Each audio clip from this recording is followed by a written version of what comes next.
Hi, this is Farouk. Welcome to the Sensibility Podcast.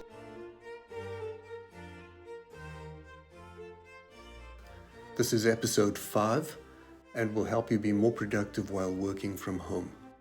I got this note from Mark, so I'm following on from last week's theme. Hi Farouk, I really enjoyed your podcast regarding productivity.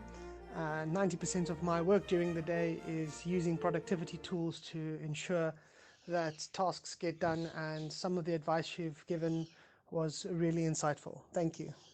If you're working from home as a result of the pandemic, or just feel like this because suddenly everyone else is home, then keep listening. Hi, Farooq. I've been working from home since late last year. I found that I needed a completely different level of discipline with being in my comfortable space and then also being productive with work. I finally settled into a routine and then lockdown happened. We coped well otherwise, but having my husband and 2 children in my space caused huge disruption for me. I realized that I'm easily distracted and then find it very difficult getting back into focusing on my work. I'm really struggling to be productive again and to settle into a routine now that I have my space back to myself. What are your thoughts? For some of us, working from home is heavenly. We are usually passionate about what we do, self-motivated, and comfortable with working to deadlines without supervision. And I think along with that comfort comes a low tolerance for frustration or inefficiency and challenges us when it comes to interruptions. So having the whole family at home can easily stifle creativity, affect the quality of our work, and reduce output. I'm often asked how to balance the two, our work and personal lives. And I don't think that's possible. The two are intertwined. And rather than draw a line separating them, I would suggest creatively blending the two is not only possible, but advantageous too. So a few things to try working from a home office. I think firstly, what you want to do is set up an office or at least a workstation. If you don't have a room that you can turn into an office, you can set up shop at the dining room table, although that's not ideal. But taking your laptop and plopping down on the couch in front of the television or on your bed will be too distracting. And you'll want to make sure that your workstation has everything you need, including access to the web, that it's suitably lit for video calls, and located in a less trafficked area so you're able to work without interruption. Now you need to establish a set of guidelines or principles. They're not rules or regulations because we're at home and there's a degree of informality about it. But it's a bit like when you have a puppy. Everyone's excited and wants to play with it, but when the puppy's asleep, you leave it to rest. So your partner and members of your family should know that when you're seated at your workstation, you shouldn't be interrupted or distracted. And this is easily done in discussion with them.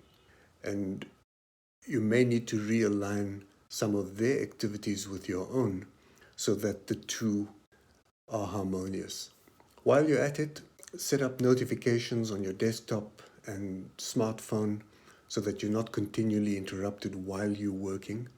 You don't want to be bombarded with messages because that also causes interruptions from our routine.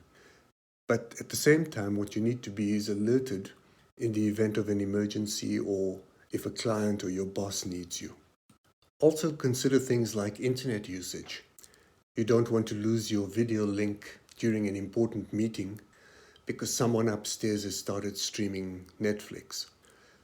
So this too can be managed, and there are tools that allow you to manage internet router requests. And I would also suggest that you switch your social media pages completely off.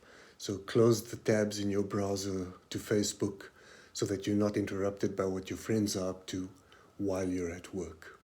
One of the advantages of working from home is you can be more flexible with your time. So try to get in a few large blocks in a day. For example, if you need to put in an 8-hour workday, then divide that into blocks of say 3, 3, and 2 hours. And make another 3-hour block to allow you to run errands or take care of other things which you can do either in those blocks or during your breaks. I found that waking up an hour or two and starting my day earlier allows me enough time to catch up, plan, and stay ahead of my schedule. And that often includes having the time to take a power nap during the course of the day. Next, I'd like you to consider using a checklist or a to-do list. It's very easy to get off task working from home, and having a checklist of things you need to get done on a specific day will help you visualize your progress. And I know not many people enjoy working off lists, but I've found this to be very helpful. And when I'm slacking, it's clearly visible by the lack of things that I've checked off. I use the Sticky Notes app on my notebook, and I have 9 boxes in the center of my screen.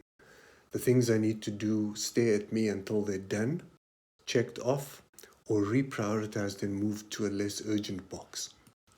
Also remember to take care of yourself. Make sure you have breakfast in the morning so you have sufficient energy to start your day. Schedule yourself a reasonable lunch break, and don't forget your fitness or exercise routine. Some people find it useful to dress for work, or as if they're going to work. I don't think it's necessary to wear a suit, but wearing something more than sweatpants and a t-shirt signals to members of your family that you are in work mode, so that might help as well. And as you get into the routine, remember that being home 24/7 will likely drive you crazy. So schedule that lunch date and meet a friend for coffee to maintain your social connections. And it's also important that you maintain connections with people in your office. So bring them into the loop selectively when group dynamics are absent and you notice that, and when you need input from multiple people. I hope you found this useful. This is an iterative process, so explore alternatives and try new things.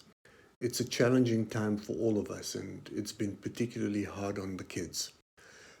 Rather than encounter any resistance, I think they are accustomed to routine and structure, and they will benefit from the structure that you introduce and maintain in your household.